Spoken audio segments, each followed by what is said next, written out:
Shalom teman-teman remaja, selamat pagi. Kita akan mulai ibadah kita. Semoga kalian semua dalam keadaan sehat di rumah ya. Mari kita berdiri, kita akan memujikan Ku Masuki Gerbangnya dengan penuh semangat.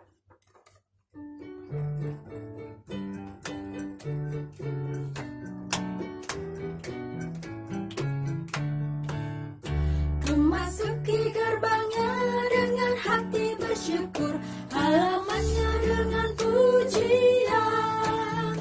Kataku hari ini harinya Tuhan, ku bersuka sebab Dia girangkanku. Dia girangkanku, oh Dia girangkanku. Ku bersuka sebab Dia girangkanku. Dia girangkanku, oh Dia girangkanku. Ku bersuka sebab Dia girangkanku. Ku masuki gerbangnya dengan hati bersyukur, halamannya dengan pujian. Kataku hari ini harinya Tuhan, ku bersuka sebab Dia girangkanku. Dia girangkanku, oh Dia girangkanku. Ku bersuka sebab Dia girangkanku. Dia girangkanku, oh Dia girangkanku. Ku bersuka sebab Dia girangkanku.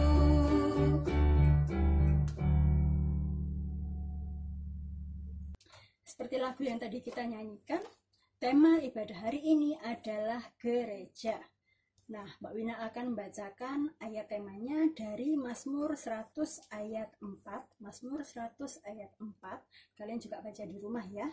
Masuklah melalui pintu gerbangnya dengan nyanyian syukur, ke dalam pelatarannya dengan puji-pujian, bersyukurlah kepadanya dan pujilah namanya. Kita akan memasuki renungan firman Tuhan. Mari kita menyanyikan Allah di sini.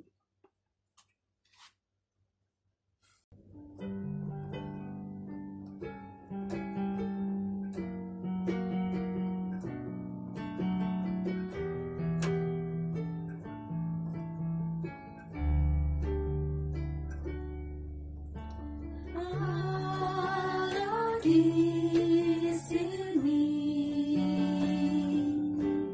sepasti udara segar yang ku hirup. Dia sepasti fajar yang merekah setiap hari. Dengarkan doaku, Dia Allah yang hidup. Allah di sini, sepasti udara segar yang ku hirup. Dia sepasti fajar yang merekah setiap hari.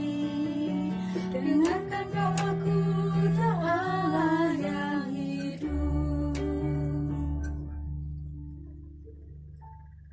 Shalom teman-teman remaja, bagaimana kabarnya? Baik-baik semua hari ini. Sudah mulai terbiasa ya dengan segala sesuatunya dibuat online, termasuk hari ini kita juga akan mendengarkan firman Tuhan melalui daring atau lewat video, lewat YouTube saat ini. Baik teman-teman, sudah siap mendengarkan firman Tuhan? Oke, tema kita hari ini adalah mengutamakan Tuhan. Nah, mari kita bersama-sama membuka Alkitab kita. Bacaan kita pada hari ini diambil dari kitab Hagai, pasal 1 ayat 1 sampai dengan 10. Hagai pasal 1 ayat 1 sampai 10. Silakan dibuka dulu teman-teman. Oke, udah ketemu ya. Kalau gitu Mas Gede akan membacakan untuk teman-teman semuanya. Hagai 1 ayat 1 sampai 10. Ajakan untuk membangun kembali bait suci. Pada tahun yang kedua zaman Raja Darius, dalam bulan yang ke-6 pada hari pertama bulan itu, datanglah firman Tuhan dengan perantaraan Nabi Hagai kepada Zerubbabel bin Shealtiel, Bupati Yehuda, dan kepada Yosua bin Yosadak, imam besar. Bunyinya, beginilah firman Tuhan semesta alam. Bangsa ini berkata, sekarang belum tiba waktunya untuk membangun kembali rumah Tuhan. Maka datanglah firman Tuhan dengan perantaran Nabi Hagai, bunyinya, apakah sudah tiba waktunya bagi kamu untuk mendiami rumah-rumahmu yang dipapani dengan baik, sedang rumah ini tetap menjadi reruntuhan? Oleh sebab itu, beginilah firman Tuhan semesta alam. Perhatikanlah keadaanmu. Kamu menabur banyak, tetapi membawa pulang hasil sedikit. Kamu makan, tetapi tidak sampai kenyang. Kamu minum, tetapi tidak sampai puas. Kamu berpakaian, tetapi badanmu tidak sampai panas. Dan orang yang bekerja untuk upah, ia bekerja untuk upah yang ditaruh dalam pundi-pundi yang berlobang. Beginilah firman Tuhan semesta alam. Perhatikanlah keadaanmu. Jadi, naiklah ke gunung, bawalah kayu dan bangunlah rumah itu. Maka aku akan berkenan kepadanya dan akan menyatakan kemuliaanku di situ. Firman Tuhan. Kamu mengharapkan banyak tetapi hasilnya sedikit. Dan ketika kamu membawanya ke rumah, aku menghembuskannya. Oleh karena apa? Demikianlah firman Tuhan semesta alam. Oleh karena rumahku yang tetap menjadi reruntuhan, sedang kamu masing-masing sibuk dengan urusan rumahnya sendiri. Itulah sebabnya langit menahan embunnya dan bumi menahan hasilnya. Demikianlah firman Tuhan. Oke, baik. Jadi teman-teman, dari bacaan yang kita baca di sini ceritakan timeline-nya atau masanya adalah pada waktu itu bangsa Yehuda atau bangsa Israel yang dibuang ke Babel sudah boleh kembali ke Israel. Nah, ketika mereka sudah kembali ke negeri asal mereka, tentu saja mereka harus, negeri yang sudah hancur berantakan itu harus mereka bangun kembali. Nah, akhirnya mereka mulai bekerja. Mereka membangun segala sesuatu yang mereka perlukan, rumah, mungkin peternakan dan lain sebagainya. Mereka menyiapkan semuanya supaya mereka itu bisa menikmati kembali tanah mereka yang sudah lama mereka tinggalkan itu. Tetapi dari semua usaha dan semua hal yang mereka kerjakan, semua hal yang mereka bangun, ada satu yang kelupaan. Ada satu yang belum dibangun. Dan itu sangat penting, sangat sakral bagi bangsa Israel, yaitu rumah Allah atau bait Allah, atau kalau sekarang kita menyebutnya dengan gereja. Jadi sebenarnya bukan karena bangsa Israel itu lupa untuk membangun bait Allah. Mereka tahu bahwa kalau di sini kita baca di ayat yang kedua, beginilah firman Tuhan semesta alam. Bangsa ini berkata, alias bangsa orang-orang Israel berkata, sekarang belum tiba waktunya untuk membangun kembali rumah Tuhan. Maka datanglah firman Tuhan dengan perantaran Nabi Hagai, bunyinya, apakah sudah tiba waktunya bagi kamu untuk mendiami rumah-rumahmu, R-nya huruf kecil, rumah-rumahmu, R-nya huruf kecil, alias yang rumah-rumah penduduk itu, yang dipapani dengan baik, sedangkan rumah ini tetap menjadi reruntuhan. Rumah ini tetap menjadi reruntuhan. R-nya besar, alias rumah ini yang dimaksud dalam bacaan kita adalah R huruf besar adalah rumah Tuhan alias bait Allah. Jadi mereka tuh tahu bahwa seharusnya mereka juga harus bangun bait Allah. Tetapi mereka lebih memikirkan hal-hal lain. Mereka sibuk memikirkan diri mereka sendiri. Mereka datang, mereka bangun. Aku perlu rumah, bangun rumah. Aku perlu peternakan, bangun peternakan. Aku bangun segala yang penting buat aku. Rumah Tuhan terakhir-terakhir aja. Dan di sini reaksi Tuhan menjadi marah sama bangsa Israel dan mengancam bangsa Israel. Tuhan tidak suka dengan bangsa Israel yang menomorduakan Tuhan. Padahal Tuhan sudah menyertai bangsa Israel dari zaman dulu sampai saat ini, bahkan akhirnya boleh kembali ke tanah mereka yang asal.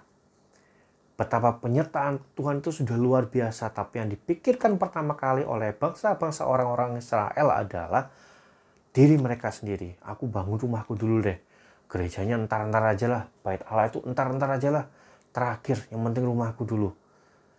Mereka melalaikan bait Allah itu sendiri, teman-teman. Padahal bait Allah itu pada masa itu tuh benar-benar vital sekali, teman-teman. Karena untuk bangsa Israel itu dapat memberikan kurban persembahan atau imam-imam itu supaya dapat berkomunikasi dengan Tuhan, mereka harus datang ke bait Allah. Jadi bait Allah saat itu sangat sakral. Itu tempat di mana nggak sembarangan orang itu bisa masuk. Bahkan pusat dari bait Allah itu juga hanya orang-orang tertentu yang hidupnya suci yang bisa masuk. Kalau mereka nggak sungguh-sungguh di dalam Tuhan, mereka akan mati, teman-teman.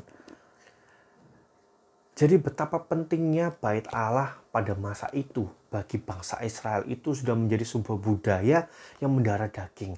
Dan itu adalah bentuk penyertaan Tuhan kepada mereka. Tapi mereka lalai, teman-teman. Mereka lebih mementingkan diri mereka sendiri. Nah, apa yang kita bisa pelajari dari bacaan kita ini, teman-teman? Tuhan harus menjadi yang utama dan terutama. Tuhan harus menjadi sesuatu yang kita utamakan di atas semua kebutuhan hidup kita. Kalau kita mengutamakan Tuhan, Tuhan berjanji Dia akan memenuhi kebutuhan kita.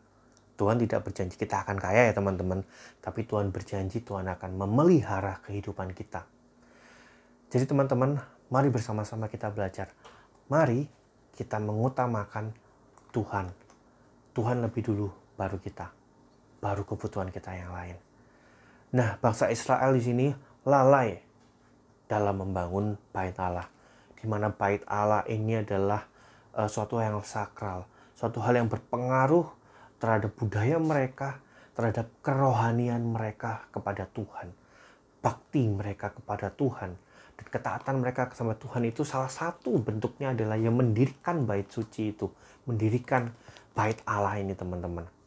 Nah, bagaimana dengan kita yang ada di era sekarang? Ya tentunya kita juga harus mengambil peran dalam kita menjaga bait Allah. Kalau orang-orang Israel disuruh Tuhan untuk membangun bait Allah dan menjaganya, maka kita juga harus menjaga gereja yang kita cintai, GKJW Jemaat Rungkut. Nah, teman-teman sekarang kalau ibadah sebelum corona ini, sebelum masa pandemi ini, kita beribadah di Geraha Kinasih. Nah, Geraha Kinasih itu juga adalah bagian dari gereja kita, teman-teman. Jadi itu adalah tempat ibadah kita. Maka kita juga harus menghargai tempat ibadah kita itu. Kita harus menghargai Geraha Kinasih, juga gereja yang ada di GKJW Rungkut, teman-teman. Jadi kalau biasanya kita habis ibadah, sebelum pandemi masih ke Geraha Kinasih, lalu selesai ibadah langsung langsung pulang masing-masing. Hanya sedikit segelintir teman-teman yang tergerak untuk melipetin karpetnya. Kalau misalnya keluar terakhir, kadang-kadang banyak yang lupa nutup. Kalau ibadahnya selesai, acara udah selesai, sering juga lupa matikan AC-nya. Mungkin kita juga tidak peduli terhadap gereja, terhadap tempat ibadah kita, Geraha Kinasih, atau bahkan juga terhadap gereja utama kita. Kadang kita mungkin kalau kita pakai ruang-ruangan yang ada di ruangan gereja itu, pakai gedung utama atau ruang balita, ruang madya, AC-nya nyala, lupa nggak dimatiin. Pulang terakhir lampunya masih nyala, nggak dimatiin juga. Nah, mari teman-teman, ketika pandemi ini berakhir, kita bisa beraktivitas normal kembali dalam gereja, mari kita hargai gereja kita. Itu adalah bentuk ketaatan kita kepada Tuhan juga. Jadi kalau kita menggunakan gereja, ya kita usahakan yang sebaik mungkin. Kalau buang sampah, jangan dibuang sembarangan. Buanglah pada tempatnya. Kalau kita menggunakan fasilitas-fasilitas gereja, ya dijaga. Jangan sampai fasilitasnya hilang. Kalau kita pakai AC, ya ketika semua acara sudah selesai, jangan lupa dimatikan. Dan lain sebagainya. Jadi teman-teman, khususnya pada gereja tempat kita bergereja ini, juga tempat ibadah teman-teman di Geraha Kinasih, mari kita peduli terhadapnya.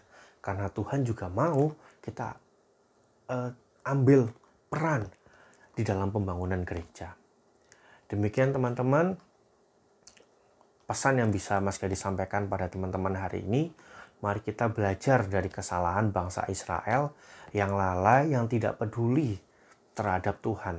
Tapi mari kita yang pertama menempatkan Tuhan sebagai hal yang paling utama di atas semua kebutuhan hidup kita. God first, Tuhan yang pertama. Dan yang kedua, mari kita menghargai dan termasuk juga menjaga, memelihara gereja, gedung gereja kita, di mana tempat kita beraktivitas dalam kegiatan-kegiatan bergereja. Itu aja teman-teman, khotbah dari Mas Gary pada hari ini. Semoga ini bisa memberkati teman-teman dan bisa menginspirasi supaya menjadi orang yang lebih baik. Mari kita tutup dengan kita berdoa. Allah Bapa di surga, terima kasih untuk semua yang telah Engkau berikan dalam kehidupan kami. Kami telah mendengarkan firman-Mu Tuhan, terima kasih untuk bacaan dan pelajaran yang telah kami terima ini. Kami mohon penyertaan-Mu ya Bapa, supaya kami boleh selalu mengutamakan Engkau. Kami boleh selalu memahami bahwa Engkau adalah yang utama dan terutama dalam kehidupan kami ya Bapa, melebihi semua kebutuhan hidup kami ya Bapa. Biarlah dalam semua hal dalam hidup kami boleh menempatkan Engkau sebagai yang utama, dan biarlah kami boleh menjadi yang selanjutnya ya Bapa, sehingga kehendak-Mu di bumi ini boleh terlaksana. Juga ajarilah kami ya Bapa, untuk kami supaya dapat peduli terhadap gedung gereja kami dan tempat beribadah kami, Geraha Kinasih. Kiranya Tuhan selalu menyertai kami dan menolong kami. Terima kasih Bapa, hanya di dalam nama Yesus Kristus kami telah berdoa dan mengucap syukur. Amin. Teman-teman yang terkasih, mari kita mengikrarkan pengakuan iman rasuli. Teman-teman, saya undang untuk berdiri. Pengakuan iman rasuli. Aku percaya kepada Allah Bapa yang Maha Kuasa, Khalik langit dan bumi, dan kepada Yesus Kristus, anaknya yang tunggal Tuhan kita, yang dikandung daripada Roh Kudus, lahir dari anak darah Maria, yang menderita di bawah pemerintahan Pontius Pilatus, disalibkan, mati dan dikuburkan, turun ke dalam kerajaan maut, pada hari yang ketiga bangkit pula dari antara orang mati, naik ke surga, duduk di sebelah kanan Allah Bapa yang Maha Kuasa, dan akan datang dari sana untuk menghakimi orang hidup dan yang mati. Aku percaya kepada Roh Kudus, gereja yang kudus dan am, persekutuan orang kudus, pengampunan dosa, kebangkitan daging, dan hidup yang kekal. Teman-teman, saya persilakan untuk duduk kembali. Nah, Tuhan telah memelihara hidup kita, dan marilah kita menaikkan syukur kita dengan cara mengumpulkan persembahan. Kita akan memujikan satu pujian, Engkau Baik.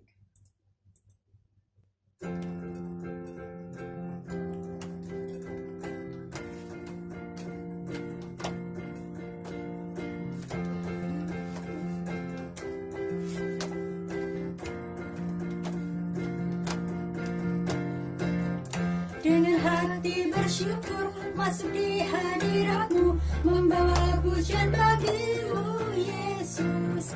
Ku memandang wajah-Mu, bersuka di depan-Mu, sambil menceritakan kasih-Mu. Ku mengangkat tanganku, bersorak-sorai bagi kebaikan-Mu.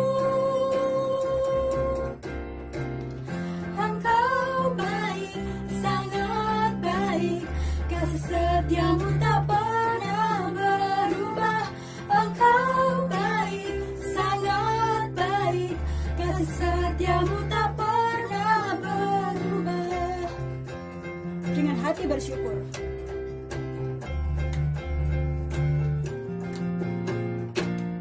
Dengan hati bersyukur masuk di hadirat-Mu, membawa pujian bagi-Mu Yesus.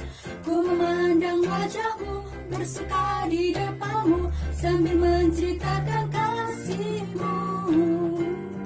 Ku mengangkat tanganku, bersorak-sorai bagi kebaikan-Mu.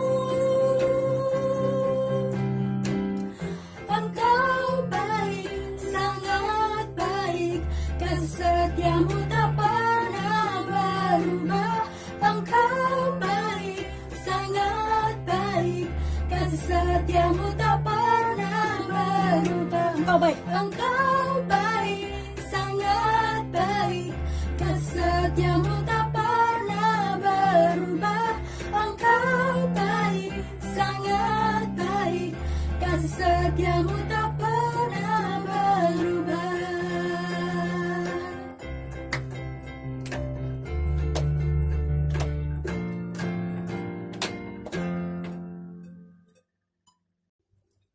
Nah, teman-teman remaja, mari kita bawa doa kita, permohonan kita dalam doa persembahan dan doa syafaat. Mari kita berdoa, satukan hati kita. Allah kami yang baik, Allah kami yang setia dan tidak pernah meninggalkan umat, kami bersyukur ya Tuhan, pagi hari ini berkesempatan memuji nama-Mu, mendengarkan firman-Mu, kami juga menghaturkan persembahan. Kiranya Engkau berkenan atas persembahan kami, boleh membantu pelayanan kasih-Mu melalui GKJW Rungkut. Tuhan, kalau kami masih sampai dengan saat ini, masih bersekolah dari rumah, kiranya Engkau memberikan semangat bagi kami, menolong kami, memampukan, memberikan kami kesetiaan dan ketekunan. Tuhan Yesus, berikanlah kesehatan bagi kami pribadi, bagi orang tua kami. Juga kami ingin berdoa untuk tenaga medis, untuk pemerintah pusat maupun pemerintah daerah yang berupaya menekan laju penyebaran COVID-19. Engkau yang menolong semua orang yang bekerja untuk kami masyarakat di Surabaya dan di tempat-tempat lainnya. Tuhan Yesus, inilah doa-doa kami ya Tuhan, Engkau yang menyertai dan melindungi kami dimanapun kami berada. Hanya di dalam nama-Mu, Tuhan Yesus Kristus, kami berdoa seperti yang Engkau ajarkan. Bapa kami yang di surga, dikuduskan nama-Mu, datanglah kerajaan-Mu, kehendak-Mu di bumi seperti di surga. Berikanlah kepada hari ini makan kami yang secukupnya, dan ampunilah kami akan kesalahan kami, seperti kami juga mengampuni orang yang bersalah kepada kami. Dan janganlah bawa kami dalam cobaan, tapi lepaskanlah kami daripada yang jahat. Karena Engkau-lah yang punya kerajaan dan kuasa dan kemuliaan sampai selama-lamanya. Amin.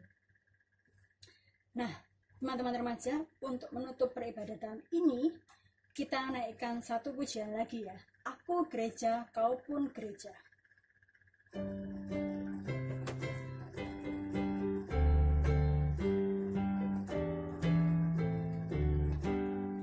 Aku gereja, kau pun gereja, kita sama-sama gereja, dan pengikut Yesus di seluruh dunia, kita sama-sama gereja. Gereja bukanlah gedungnya, dan bukan pula menaranya, bukanlah pintunya, lihat di dalamnya, gereja adalah orangnya.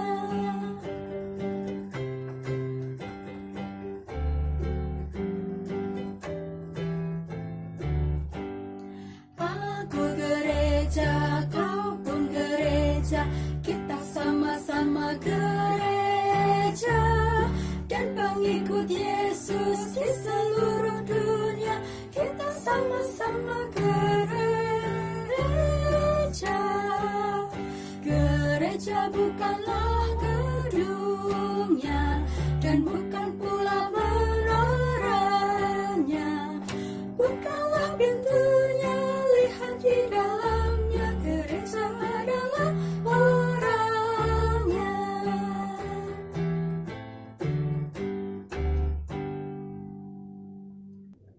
Teman-teman remaja yang terkasih, saya undang untuk berdiri. Kita akan mohon berkat Tuhan. Kasih karunia dan damai sejahtera dari Allah Bapa, Tuhan kita Yesus Kristus, dan Roh Kudus menyertai kita dari sekarang sampai selamanya. Amin. Teman-teman dipersilakan untuk duduk kembali. Selamat hari Minggu teman-teman. Tetap sehat, jaga diri di rumah, dan tetap semangat bersekolah dari rumah. Tuhan Yesus memberkati. Bye, Tuhan Yesus memberkati.